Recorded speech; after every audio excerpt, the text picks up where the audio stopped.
What is going on, everybody? John Middlekauff, 3 and Out Podcast. Make sure you subscribe to the podcast wherever you may listen. We're live on AMP because we're always live on AMP. Make sure you download the AMP app and here on YouTube. So make sure you subscribe to the Volumes YouTube page, like this video, leave a comment, interact with the people. We got a lot of content. We got something for everybody. If you like golf content, I got you covered. Go low. Also here on the Volume. Before we dive into football, and there's a lot going on football-wise in the National Football League. Can I tell you about my friends at Gametime? Here's what I need you to do. Go to your smartphone. We all have one. Go to your app store. Download the Gametime app. It's the fastest growing ticket website in America. And when you do, and you want to go to a game, baseball game, basketball game, a concert, use the promo code JOHN, that's JOHN, and get $20 off your first pair of tickets. Spring training's coming to my backyard in a couple weeks. Pitchers and catchers are already reporting. I bought a pair of tickets. We go to Dodgers Giants. A little promo code JOHN, JOHN, NBA games, NCAA tournament. You ever been to the NCAA tournament? It's freaking awesome.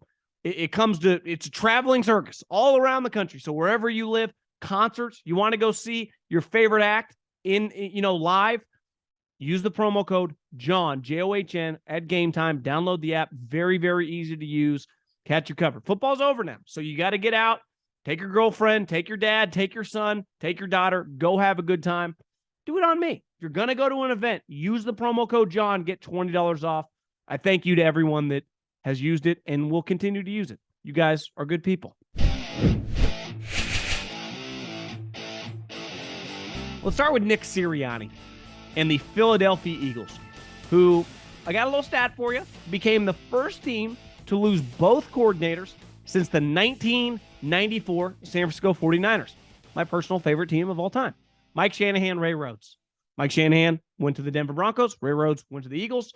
And it was that was the end a little bit of the Niners dynasty. They kept going to the playoffs, but they obviously never won a Super Bowl on that Walsh-Seifert run.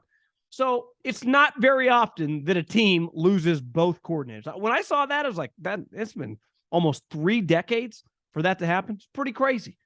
And listen, Nick Sirianni through 2 years has been wildly successful. When the Eagles hired him, and listen, the most overrated thing in any industry, regardless what your industry is, here's what I know. If you judge a coach based on their press conference, it's overall pretty irrelevant, right? We have seen guys have bad press conferences, be great coaches, and guys great at the podium, be terrible. Just because your opening press conference is good does not mean you're going to be a good head coach. And Sirianni has proved just because your press conference is god-awful does not mean you're going to be a bad head coach. But here's the thing. Sirianni did not call the offense or the defense. Obviously, he's an offensive head coach. But even last year, his play calling was stripped or he gave it away. I don't know the details. They've been, a little bit cloak and dagger over the last period of time, how that actually happened. But Shane Steichen took the reins, and they had a lot of success with Jalen over the last year and a half, especially this season. When you look at the NFC, unlike the AFC stacked, right? I mean, you got Hall of Fame quarterbacks. Patrick Mahomes, already a Hall of Famer. He's 27 years old. How is Joe Burrow not going to be a Hall of Famer? Josh Allen and Justin Herbert, their ceilings are so freaking high. Would anyone be stunned if Trevor Lawrence and Doug Peterson don't just start going to the playoffs every single year? We're not even accounting for Aaron Rodgers is probably getting traded within the division. And the Patriots, while they lack offensive firepower, they're clearly a pretty feisty team because of defense and special teams. And if the Miami Dolphins could ever just figure out the quarterback position, their team is pretty good. The AFC is in a completely different world. I haven't even talked about a guy that got $230 million who once was really good. And then he had some massage therapist issues. Last year was pretty terrible, and I give him a little bit of a pass. If he bounces back, the Browns could be really good. So when you look at the NFC, it stinks. There are 3 teams that sitting here right now, February 16th, Thursday afternoon, if they were to not make the playoffs at the end of the 2023 season, it would be an utter royal disaster. It's the Philadelphia Eagles, the San Francisco 49ers, and the Dallas Cowboys. I don't think you can say that about any of the other teams. Now, for the most part, McCarthy, little turnover, right? Obviously, Kyle Shanahan lost his defensive coordinator. But when you lose both your offensive and defensive coordinator, puts a lot of pressure on Nick Sirianni. And let's look at the other two teams. Kyle Shanahan now has lost multiple coordinators and been fine. Got to the NFC Championship game with different guys calling his defense. Mike McCarthy, I've been very critical of him, but the last 2 years won 24 games. And he has a long resume as a coach of being a successful guy. Now, we could argue how good he is, and I think that is wildly up for debate. But, his resume kind of speaks for itself. If his team is relatively healthy, they're going to go in the playoffs. Now, are they going to do anything in the playoffs? Probably not. That's not what the Dallas Cowboys do. They don't have success in the playoffs. But with Nick Sirianni, I actually think there's tangible pressure now on him to kind of prove okay, this is the first, I wouldn't just say adversity, because last year they had an up and down year and they got bounced in the first round, but you lose a pretty devastating Super Bowl where you had a 10-point lead. And then it ends with you losing both of your coordinators. And I don't know him personally. I know all the guys in Philly really like him. Sometimes doing the Bash Brother thing in the middle of the Super Bowl, it's come on, bro. You're not even fucking calling the plays. You just challenge and say when to go for two. And really, are you saying when to go for two, or someone you're saying it? But I think this, now we're going to find out, because regardless of some of these free agents they still have the 10th overall pick. They still have a nucleus of guys who are really freaking good. And like I said, like the Cowboys and the Niners, our minimum playoffs or bust next season. You can't say that about the Giants. We don't even know who their quarterback is. You can't say that think about the other playoff teams, right? Can't say that about Tampa. Tampa, sorry, bye-bye Tom Brady, bye-bye the playoffs.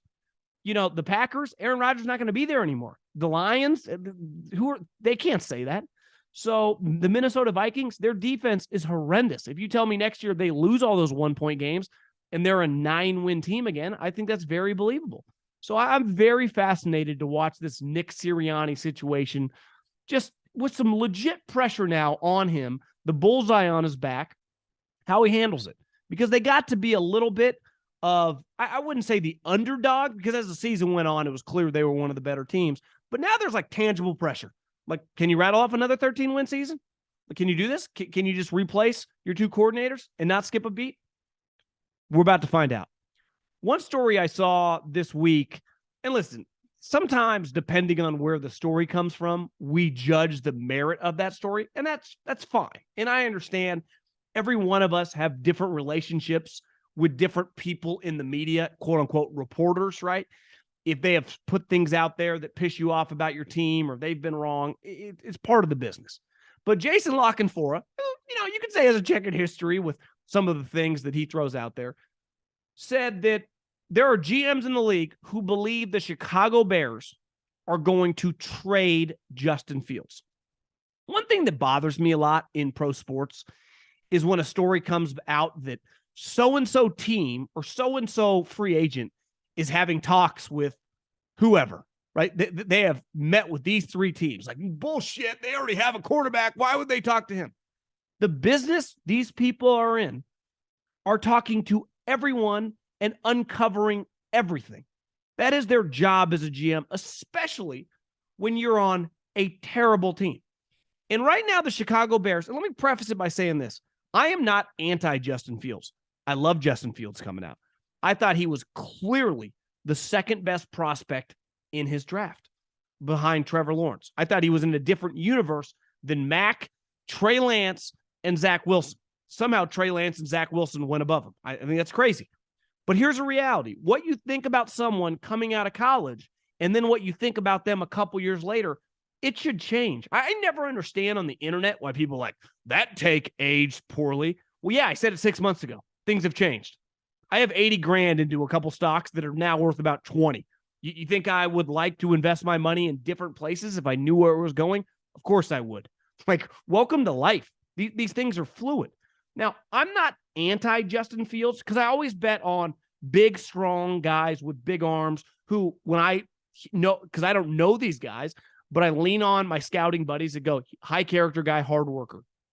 I had heard positive things, so I think I bet on those guys to improve. But not everyone is just on they're going to turn into Josh Allen. I'm intrigued by Will Levis, but part of what made Josh Allen was these intrinsic characteristics of drive, determination, work ethic, that he just keeps chopping wood.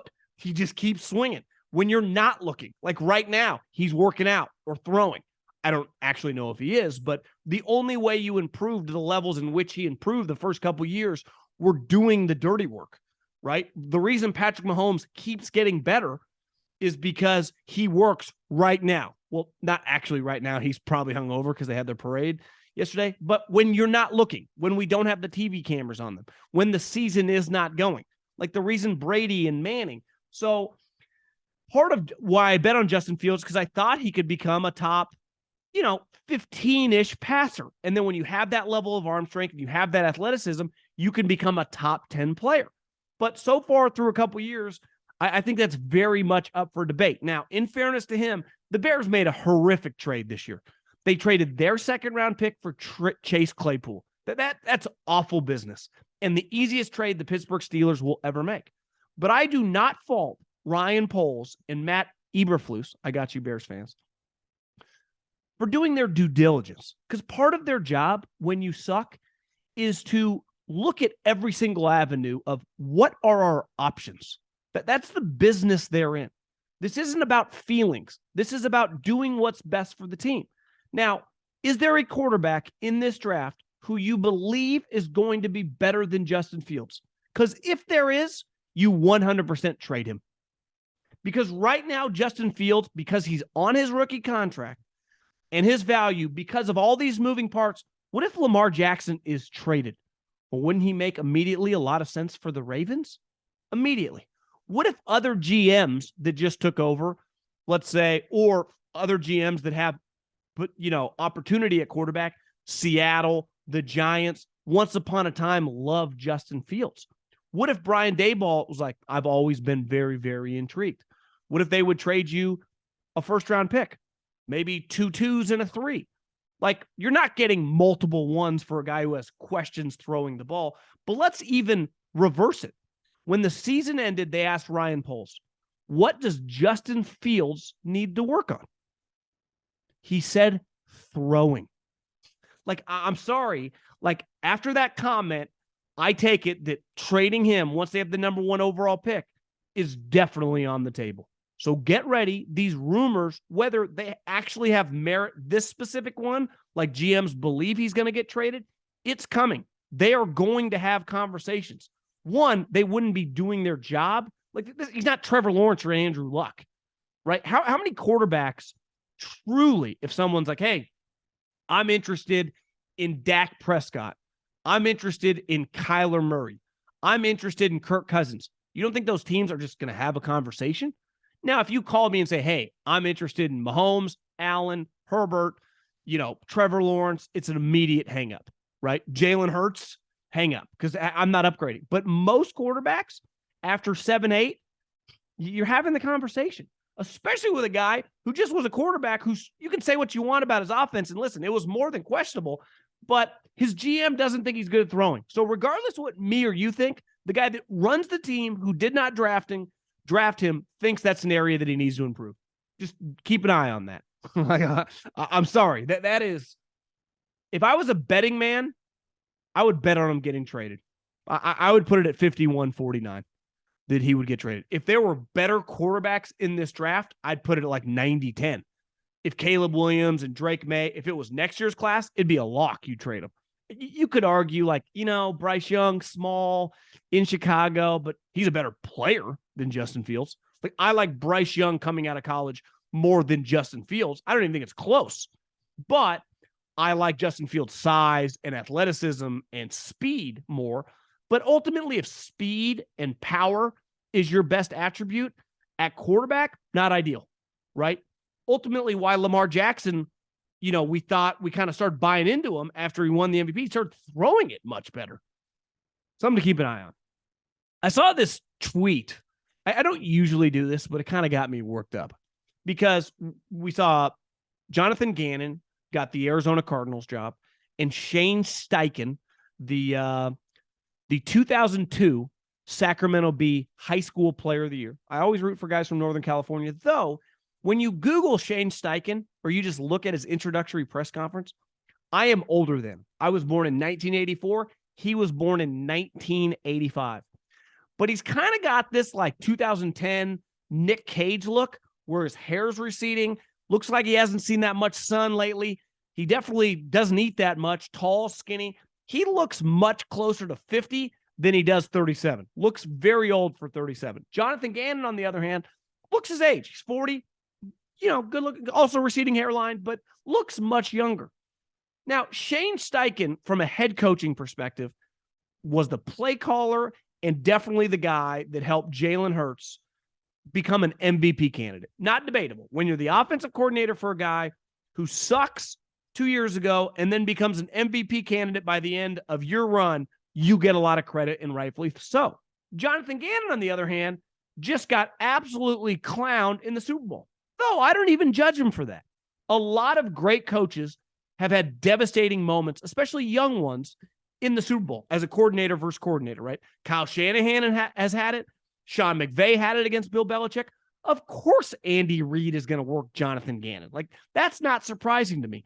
But overall, people in Philly love Jonathan Gannon. Great guy, great leader. Like, he has the characteristics you're looking for in a coach. And this leads me to the tweet that I saw from this guy, Coach Lampkin. You Google his bio. He's just a small school coach, but his tweet's pretty interesting because this is a conversation that's had a lot. Why is it that in the football world, we're under the impression that calling plays is a prerequisite to becoming a head coach? The roles are, all caps, completely different and almost unrelated.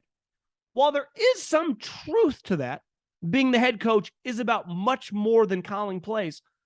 Find me a lot of high-end head coaches or guys that we consider top 5 head coaches who aren't masters of their domain. The two best coaches of my adult life, Bill Belichick, Andy Reid. Bill Belichick's the greatest defensive coordinator in the history of the league. His defensive game plan against the mid-'80s Bill Walsh, Joe Montana 49ers is literally in the Hall of Fame. Bill Belichick, who has his hands all over that defense, they have been consistently sweet on defense for 20 years. And Andy Reid, who has gone back and forth calling plays over his career, we can't really argue is kind of the modern day Bill Walsh or Mike Holmgren, right? And Mike Holmgren was obviously Andy's mentor. Now, you can go to the next rung of guys, especially younger coaches. Think about some of the better younger coaches, because it's not arguable to be a head coach. You have to have leadership skills. You have to be able to handle everything. You don't just have to worry about third down offense or defense. You have to worry about when your backup special teamer gets a DUI, when, the star tight end has a pregnancy issue with his wife, the star linebacker is having contractual issues. That's on you. But as I talked to a buddy earlier this season, we talked about Urban Meyer. And ultimately, the reason Urban Meyer failed, now you could argue his leadership style did not translate to the NFL like it did college, because you have guys on your team, one, who are as accomplished as you, and two, make as much money as you, that Urban was not a schematic guy. And having been in an NFL office Monday through Saturday, while that stuff handles in the head coach's office deals with some of the bullshit that's going on with your team or just craziness or things out of everyone's control, he's also working with his coaches to devise a game plan. We often say that the NFL is chess, because it is. It's me thinking against you. We all got good players. Some teams have better players than others, but for the most part, 80% of the league has relatively equal talent. It's a thinking man's sport. And think about the better young coaches. Sean McVay, Kyle Shanahan, both have a direct impact on their game because they're the play caller. Both have proven to be very good leaders. Think about some of the older coaches. Pete Carroll, 71 years old. The guy created a defense that everyone copied when they became head coaches under his umbrella. So being a leader and being as the head coach, whether it's high-level college or the NFL, it's a prerequisite. Like, that's the price of admission. But if you are not a very, very talented schematic guy on your side of the ball, you don't have to understand the whole landscape, right? Most offensive coaches aren't great defensive coaches, is why they put a lot of effort in hiring the right defensive coach, and vice versa. I hear a lot of people tweeted at me because I reacted to this. Mike Tomlin. Well, think about this. Since he's been the head coach of the Pittsburgh Steelers, a defensive guy. Now, you could argue he went to a defensive organization. They're always good on defense. And you're like, well, they had Dick LeBeau. Well, they've been good on defense since. I couldn't even tell you. I mean, I know if you're a Steeler fan, you know who it is. I don't know off the top of my head who their defensive coordinator is. But over the last several years, when I watch the Pittsburgh Steelers, they are good on defense. So you get credit for that. Why? Because you set the tone for the organization. And clearly the tone in that organization from a defensive head coach is high-level defense. Now, do I think during every single week he is dialing up third down defenses or second down pressures? Of course not. But his team reflects him. John Harbaugh, same thing. They have both those two guys benefit from good organizations, but their teams, for the most part, reflect those two guys. So when I see Jonathan Gannon, like ultimately I get why the Colts hire Shane Steichen. I'm betting on his qualities, but he can impact the game. He better be calling plays. That's why I hired him. When I see Jonathan Gannon, good leader, but his defense, like if you're an Eagles fan listening to this, every single time that I talk to someone, it was like the defense isn't good enough. Now, I know their front four is really good. Well, let's face it. Me or you could coach Hassan Reddick, Hargraves, Sweat, Fletcher Cox, Brandon Graham. Like defense, especially the front, like if I got Aaron Donald, Myles Garrett, Nick Bosa, Joey Bosa, Micah Parsons, I'm going to create pressure. The back end, the most complicated part of the sport by a mile, whether you're an evaluator, whether you're a coach, coverage, matching up coverages against Andy Reid, Kyle Shanahan, Sean Payton, week in, week out, these offensive coordinators are fucking working 20 hours a week or 20 hours a day, and they have the advantage because they know the play call. You do not. Your guys are reacting. So having the ability to dial up coverages and adapt all game long in the second half, he just wouldn't do anything. Like, bro, you got to throw a blitz. You got to have some different pitches. So, yeah, he might be a really good leader, but watching him from a schematic standpoint, wasn't that impressed. And this gets back to the tweet, like, I can't hire a coach just because he's a good leader or just because he's a good schematic guy. I need you to be both. This is the NFL. Like Andy Reid, great leader, great scheme guy. Bill Belichick, great leader, great scheme guy. Mike Vrabel, clearly a great scheme guy. His defenses are always sweet. Great leader. Kyle Shanahan, Sean McVay. Like, let's just go around. You got to be able to do both. College, you can get away with it, right? If you're an elite recruiter, you don't have to be a great scheme guy. In the NFL, you cannot avoid it. Like, ultimately, if the Lions are going to take a step and go from that kind of that threshold they're at right now to be an 11-win team, they're a good example. Because Dan Campbell is a guy that I'm rooting for. But if he's going to be Mike Vrabel of the NFC, schematically is where they're going to have to separate. They're going to have to be better on defense. They're going to have to maintain on offense. Can he do that? Can he do that? We're going to find out. And next year, if they do, and they lose Ben Johnson, the offensive coordinator, can they sustain it? Because I watch good coaches lose coach after coach. Andy Reid's been losing coaches for 20 years. Never skips a beat. Wins every year. Belichick loses coaches in their heyday all the time. It's like, whatever. Like, part of the deal. Walsh, all the time. Pete Carroll. Like, can you maintain it? That's why when I hire a head coach, that's what I'm looking for. The total package. Just like a quarterback. I can't have a slapdick quarterback. It doesn't play. Look at all the top quarterbacks. All high-level guys and high-level players. When you've got some questionable character, you create problems immediately. Look at the guys who have. Ask the Arizona Cardinals and Cleveland Browns. Do they feel great about their guy right now? I got news for you. They don't. The Super Bowl had at one point in time, I think 119 million people watching. That might have been during the halftime. I think averaged like 113, 114 million people. Third most watched program in the history of America. I think a lot of people around the business side of it have been saying forever, it's the greatest, it's the most made for television sport we've ever had and will ever have. And I agree. But I've said for years, because now like football doesn't have anything in common with basketball or baseball. Absolutely nothing. Like the NBA Finals was struggling to get 13 million people to watch. That's when it was the Warriors and the Celtics. Flag football Pro Bowl got 6 million people. The World Series ratings have been really down for the last decade. Now, I like both those two sports, especially in the playoffs. but the overall masses don't anymore. It's not a debatable topic. That's a fact. Now, 13 million people, 10 million people is still more than the majority of program. But when it comes to football, they have nothing in common. A random good NFL game on a given weekend, Sunday, Thursday, Monday Night Football, is doing 15 to 20 million people watching. So like the Amazon, which is still, I guess, somewhat niche because you had to stream it, I think averaged like 10 million people watching.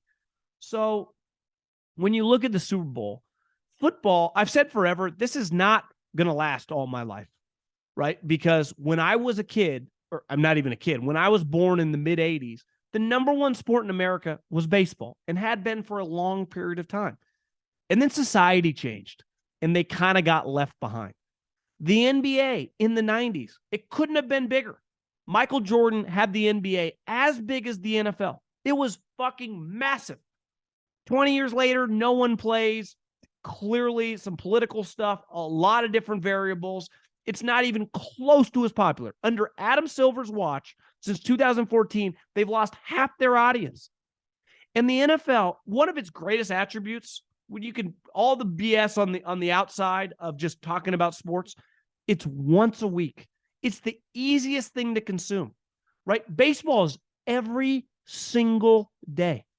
There's going to be a game in early June. Whether you're a Yankee fan, whether you're a Cardinal fan, or you're a Dodger fan, I got news for you. It does not matter.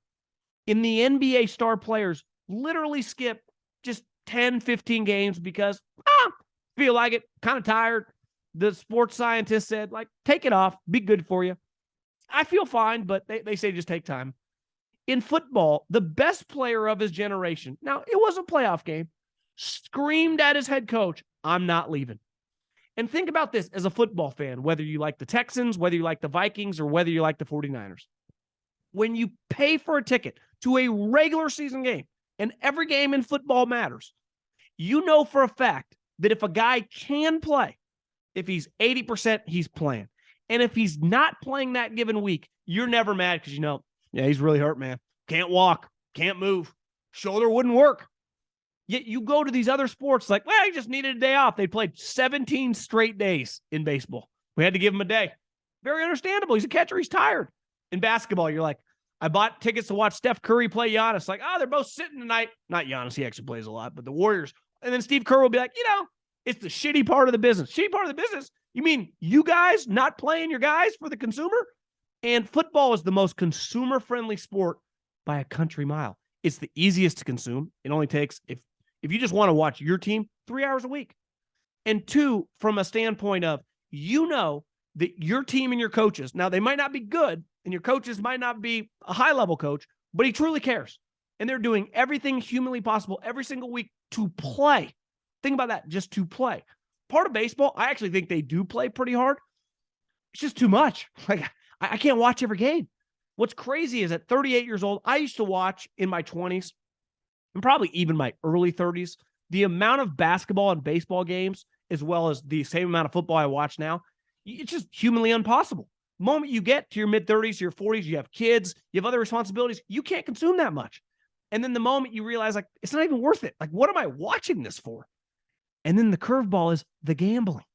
There is no sport to gamble like football. So I think football, listen, is this going to last for 30 more years? I don't know. I can't tell you that. But I think this next decade, the 2020s is going to continue to be massive. So I would bet in the short term, the next 5 to 7 years, to just maintain these numbers. Now, I don't ever think these other sports are going to get booms, but I think football is going to continue to separate from them because I actually think they're going to keep struggling to get people to watch them because it just doesn't matter. When you turn on Thursday Night Football, that game week 6 against the Giants and the Eagles matters. Hell, Texans and the Jags, it matters. The Niners and there's not a matchup you can't convince yourself that it doesn't matter. Even at the end of the season, that Bears game, that Texans game, they mattered for draft position. The other sports just do not have that. You can't. Most people don't even know. Like, do you know how Major League Baseball the drafting works?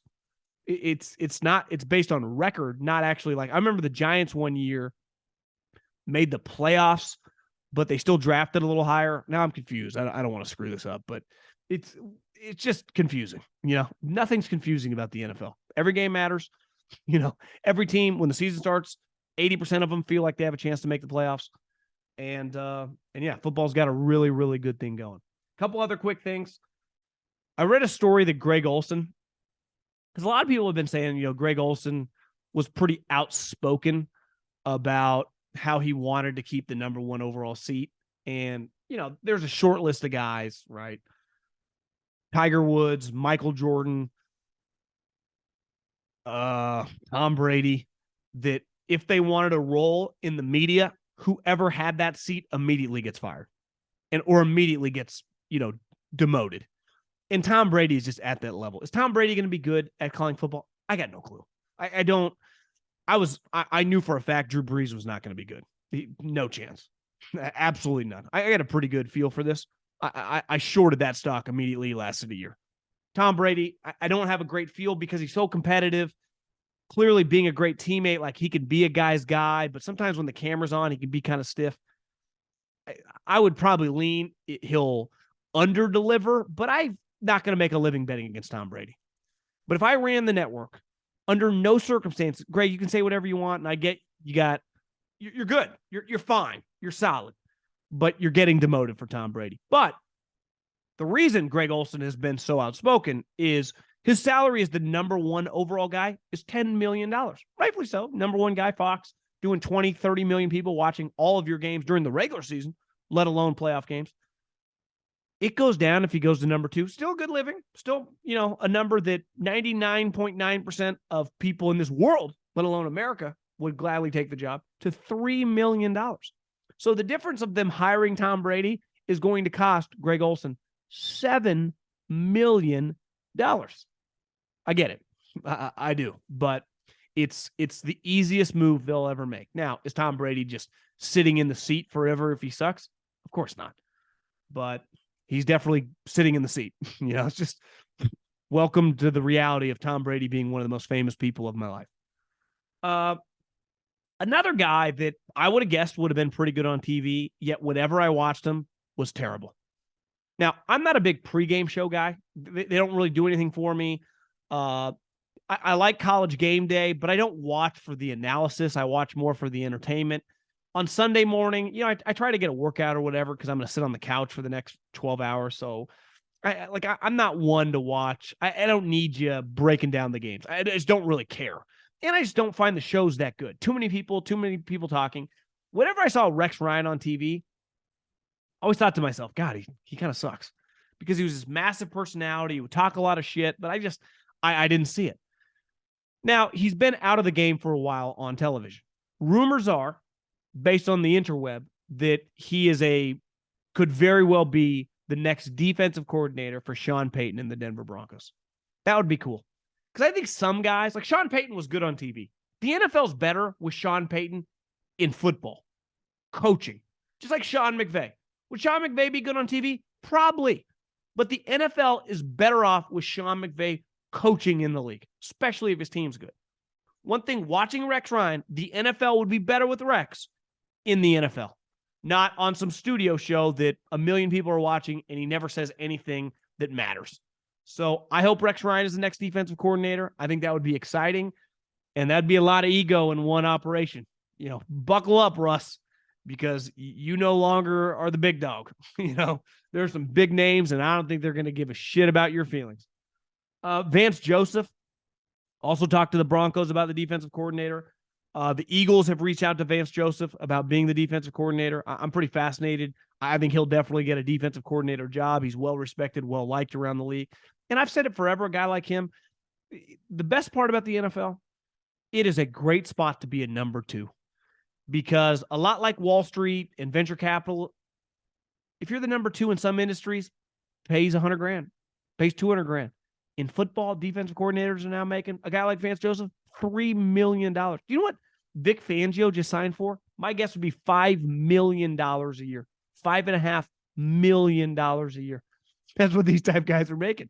Remember Josh McDaniels years ago when he stayed with the Colts was making $4 to $4.5 million a year. It's not a bad gig to be the number 2. pays very, very well. You don't have to talk to the media as much. You don't have to take the hits. You just kind of get to ride shotgun and make a lot of coin. Last but not least, Calvin Ridley. One thing to keep an eye on the Jacksonville Jags is because clearly they need to improve some of the offensive weaponry. Christian Kirk had a really good season. Calvin Ridley has just, I think, filed for reinstatement. Be probably the first, I wouldn't say last, but the last for a while guy involved in gambling that gets suspended. And, you know, if you're going to get suspended, getting suspended for a parlay, that sucks because there's no chance that he won that parlay, especially his was like an 11-team parlay. So he's going to come back well rested. Remember a couple years ago, not only was he really good, when there were talks about like, you know, the Falcons could be interested, the Eagles, before they got A.J. Brown, offered a first-round pick for Calvin Ridley. Like people, this guy's very, very talented. I think he could be a huge boost. And let it be a life lesson to you. If you're in the NFL, if you're going to go out, don't do an 11-team parlay. Just bet the house on Patrick Mahomes. Appreciate everyone listening. Talk to you guys soon.